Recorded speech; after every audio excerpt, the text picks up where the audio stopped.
बिस्मिल्लाहिर्रहमानिर्रहीम। अस्सलाम वालेकुम नाज़रीन, मैं हूं आसिम नसीर और आप देख रहे हैं हमारा यूट्यूब चैनल आसिम सीरीज। नाज़रीन, आज हम खान साहब के साथ, खान साहब को हमने लेने की वजह ये है कि खान साहब जो है बहुत मशहूर और मारूफ। बिस्मिल्लाहिर्रहमानिर्रहीम। अस्सलाम वालेकुम नाज़रीन, मैं हूं आसिम नसीर और आप देख रहे हैं हमारा डिजिटल चैनल आसिम सीरीज। नाज़रीन, हमारे साथ मौजूद हैं international royal palmist senior advocate और एस्ट्रोलॉजर एम.ए. शराफ खान साहब। खान साहब के साथ वीलॉग करने का आज जो मकसद है वो इसलिए बड़ा इम्पोर्टेंट है कि हुकूमत जो है अब पूरी तैयारी के साथ आईन तरमीम के लिए आ चुकी है और 3 बड़ी जमातें जो हैं इस वक्त तहरीक इंसाफ को छोड़कर JUIFA, मुस्लिम लीग नून और पीपल्स पार्टी, ये तीनों तकरीबन एक मुसव्वदे पर राजी हो चुकी हैं। कहा ही जा रहा है कि 80% तक मौलाना भी मान गए और मौलाना के मुसव्वदे पर नून लीग भी हामी भर चुकी है। आईनी अदालत लाने की जो कोशिश थी वो नाकाम हो चुकी है। अब खान साहब के साथ हम जो वीलॉग कर रहे हैं, खान साहब से प्रेडिक्शंस ही लेंगे कि अभी भी लेकिन तहरीक इंसाफ जो है वो राजी नहीं हुई है और उसने एहतजाज की कॉल की धमकी दे दी है और मौलाना भी 100% नहीं माने हैं। खान साहब का मानना ये कि 51% हुकूमत के साथ है, 49% तहरीक इंसाफ के साथ है। अब देखना ये कि आगे मंजरनामा क्या बनता है। सबसे पहले खान साहब का शुक्रिया अदा करेंगे, बहुत मशहूर और मारूफ एस्ट्रोलॉजर हैं, सीनियर एडवोकेट भी हैं, इस पेशन गोई के लिए बहुत ही इंपॉर्टेंट पर्सनैलिटी है। अस्सलाम वालेकुम सर, क्या हाल है, कैसे हैं आप? वालेकुम अस्सलाम, बिस्मिल्लाहिर्रहमानिर्रहीम। इन्नल्लाह यामुरु बिल अदली वल एहसान। बेशक अल्लाह हुक्म देता है इंसाफ करने का और एहसान करने का। अल्लाह पाक का बड़ा करम शुक्र अल्हम्दुलिल्लाह। जी बेटा जी। सर, इंट्रोडक्शन में हमने बता दिया, आपसे ज़्यादा बेहतर प्रोडक्शंस कोई दे नहीं सकता क्योंकि आपके पास एक तो ग्राउंड रियलिटीज़, जो आप वकील खुद भी हैं और वकीलों का टाइम आ चुका है। सड़कों पर आने की कॉल दे दी है, एहतजाज की कॉल दे दी है पाकिस्तान के वकला ने कि अगर ऐसी कोई तरमीम आई तो हम सड़कों पर आ जाएंगे। आप क्या समझते हैं, आप सड़क पर आ रहे हैं? और दूसरा ये है कि ये तरमीम हो जाएंगी और अगर हो जाएंगी तो तहरीक इंसाफ के लिए कितना आप आगे मुश्किलात देख रहे हैं? बिस्मिल्लाह। बात यह है कि 17 तारीख मैंने कहा था ये 1 और 7 बनता है 8, और ये 17/10/2024 ये तमाम डिजिट्स बन जाते हैं 8। तो कल है 18, 1 और 8 9 बन गया और कॉल भी है एहतजाज की। 9 मंगल का है, मंगल लड़ाई का है। इस साल बदमाशी ही सारी की है मंगल ने और शनि ने। शनि 8 नंबर से 8, क्योंकि वजीर स्यारा जो है, मंत्री स्यारा वो शनि और बादशाह स्यारा जो है वो मंगल। मंगल को आप समझते हैं वो फौजी स्यारा, सिपाही स्यारा, जंगजू स्यारा है। वो तो बगैर बादशाह के नहीं टलता। तो बादशाह मिली, कहते नहीं मरासियों को बादशाह मिली। स्यारा वो मरासी स्यारा है, वो मंगल। वो ताकत का इस्तेमाल करता है, सोच का नहीं, लड़ाई करता है। समझ रहे बात को? बात ये है, सुबह है मंगल का स्यारा 18/9 बन जाता है और ऊपर दफा 144 है, सोने पे सुहागा 1 4 4 9 बन गया फिर। और 2 नैलियां आ गई, 2 9 और 9 18, फिर 1 8 9 बन गया। तो 9 बोल भी हो सकती है, 9 बोल भी हुकूमत की तरफ से, क्योंकि 51% मौलाना साहब हुकूमत के साथ और 49% मौलाना साहब जो है क्या कहते हैं PTI के साथ। अब लोग कहते थे कि जी मौलाना कश्ती बदल गए, कश्ती बदल गए, फलां हो गया, तो ये हो गया। मैंने पहले कहा था उन्होंने मलाह भी चेंज कर लिया। मौलाना साहब आज 50-50% हो गए, दोबारा 1% उधर चले गए PTI के साथ। वो 18 अच्छी थी और अब हो गया मैच बराबर, मैच हो गया बराबर। अब मौलाना साहब ने सुबह अपना किरदार अदा करना है कि वो 51% में हो जाते हैं PTI के साथ या वो हो जाते हैं 51 हुकूमत के साथ। ये एक फंस गया, ये इधर उधर फंस गया, इधर इधर हुकूमत के। लेकिन मेरे थे मैं आ गया चक्कर से, मैं क्राउन चक्कर से देख रहा हूं, हुकूमत यहां से देख रही है, गुस्से से। गुस्सा इधर आता है क्योंकि ये हुकूमत जो है आदमखोर हुकूमत है, इनको खून लग गया है। 8 तारीख को इलेक्शन, इन्होंने मैंडेट चोरी किया, 9 को मैंडेट चोरी करते, 8 को इलेक्शन हुआ।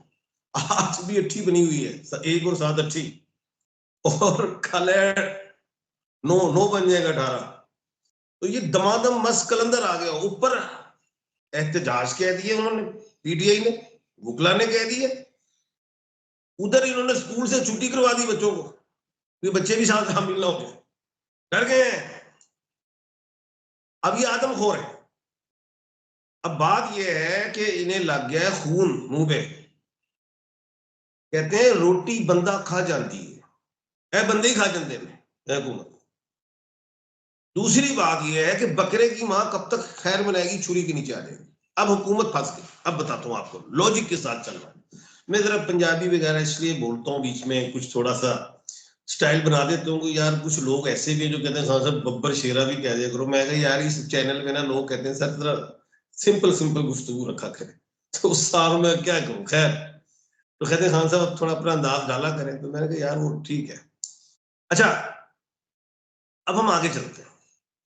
मैंने, याद होगा आपको एक बात की थी आपके चैनल पे, मैंने बेशुमार चैनल्स पे भी कहा था कि मैंने कहा हुकूमत एक टोपी ड्रामा करेगी, मखसूस नशिस्तें 39 नशिस्तों को कहेगी जी दे दो सारी पार्टियों। याद है? बिल्कुल। ये हुकूमत का चौथा कार्ड है। मैं कह रहा था मैं ढूंढूंगा, ये चौथा कार्ड उन्होंने आज चला दिया। चला नहीं, अनाउंस किया, लेकिन ये पेशेंट कोई में 1.5 महीना पहले कर गया वो।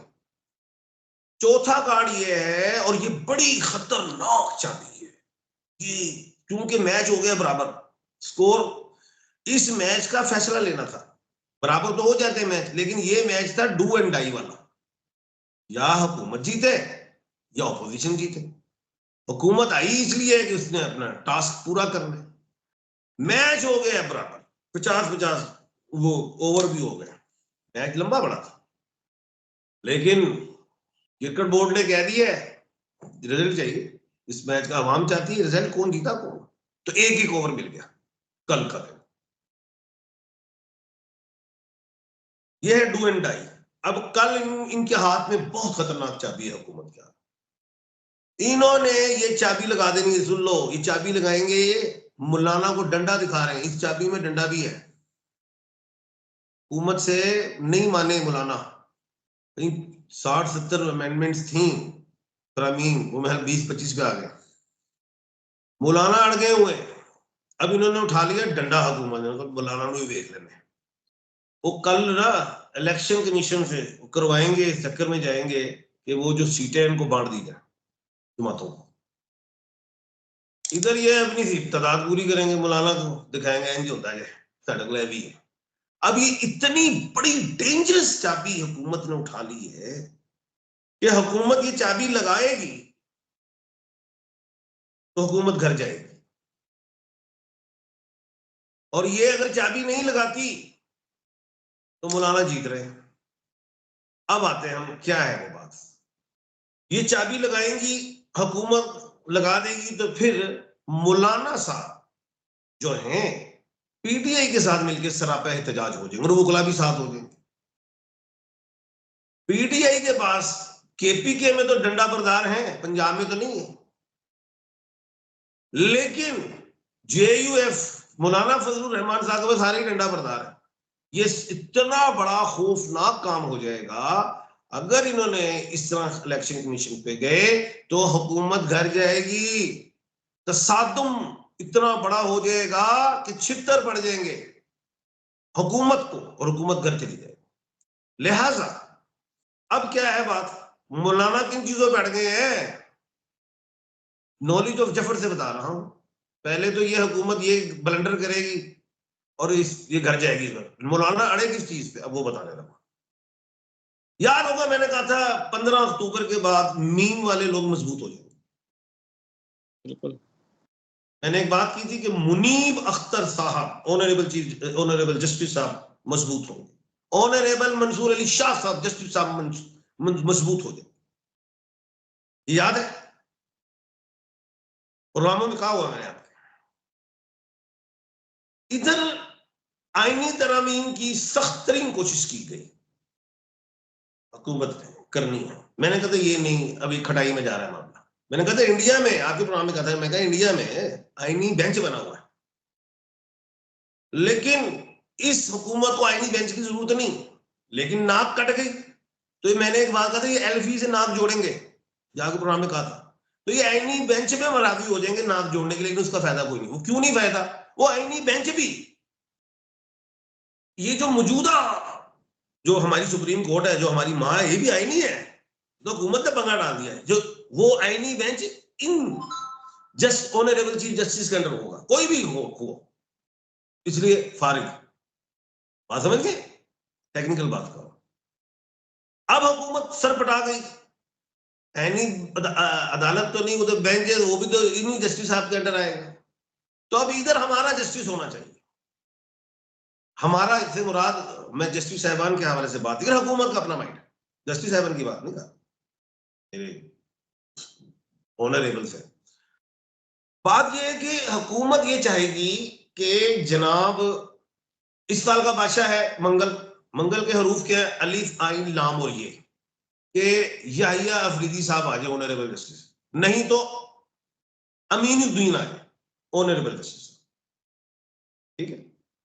अच्छा, एक बात और मैं क्लियर कर दूं, जब आईनी अदालत नहीं ना बनेगी, तो ये जो इधर जो 3 जस्टिस साहबान या 5 जस्टिस साहबान का जो कुलिया लाएंगे, इसमें अमेंडमेंट की जरूरत नहीं होती, लेजिस्लेशन की जरूरत होती, उसमें 2/3 की जरूरत नहीं होती। एक बात और मैंने की थी आपके प्रोग्राम में भी, कि ये पार्लियामेंट से भी कुछ सियासी बंदे लेके आएंगे जुडिशियल काउंसिल में, याद है? याद है कि नहीं? काफी चैनलों भी ये उस तरफ भी आ गए कि वहां से हम सियासतदान भी उठाएं और जज साहबान थोड़े हो, जस्टिस साहबान सियासतदान ज्यादा हो। अब मौलाना साहब 2 चीजों पढ़ेंगे, एक तो ये कि जस्टिस साहबान की तादाद ज्यादा हो और सियासतदानों की कम हो। हुकूमत चाहेगी सियासतदानों की ज्यादा हो, पार्लियामेंट्री मेंबर्स कमेटीज बनेगी, और जस्टिस साहबान की कम हो। एक तो मैच यहां पे गया पास, डेडलॉक, पेशेंट को ये दे रहा हूं। दूसरा डेडलॉक आ गया, मौलाना साहब कहेंगे मान लेते हैं जी 3 जस्टिस साहबान में से 5 में से भी कोई भी चूज कर ले, कोई मसला ही कोई, लेकिन एतकीते बननगे पहले मंसूर अली शाह साहब ऑनरेबल जस्टिस, चीफ जस्टिस, पहले तो यही बनेंगे, अगले साल अगली दफा जब देखेंगे फिर अपनी मर्जी करना, ये तो अब यही बनेंगे। तो बात आ गई बराबर बराबर पे, मैच फंस गया है, मैच फंस गया। अब वो मखसूस नशिस्तें लेती है हुकूमत, गेम डालती है, तो तसादम हो जाएगा मुल्क में, चाहे कर्फ्यू लगाएं तो चाहे दफा 144 लगाएं, जो मर्जी लगाएं, हुकूमत कर जाएगी। समझ गए? दूसरी तरफ अगर मौलाना साहब अड़े रहे और हुकूमत होश के नाखून ले लेती है, तो फिर मौलाना की बातों पे अमल किया जाएगा, फिर वो समझ लेना जो मैं कह रहा हूं वही होगा, कि ऑनरेबल जस्टिस मंसूर अली शाह साहब की तरफ आ जाएंगे, और दूसरा जो है आईनी तो वो अदालत मैंने फारिग ही कर दी है वैसे, तो वो होनी नहीं। तो ये इस तरह की गेम है, और अगर उन्होंने मखसूस नशिस्तें कर दी तो मुल्क में तसादुम होने लगा। बिल्कुल ठीक है, बिल्कुल ठीक है सर, बहुत बहुत शुक्रिया हमें वक्त देने के लिए। नाज़रीन, यहाँ हमारे वीलॉग का वक्त खत्म हुआ, मुझे और एम ए शरफ खान साहब को दें इजाजत। आखिर हमारा वही पैगाम है, मुस्कुराएं, प्यार बांटें और अपने आसपास के लोगों का ख्याल रखें। अल्लाह हाफिज।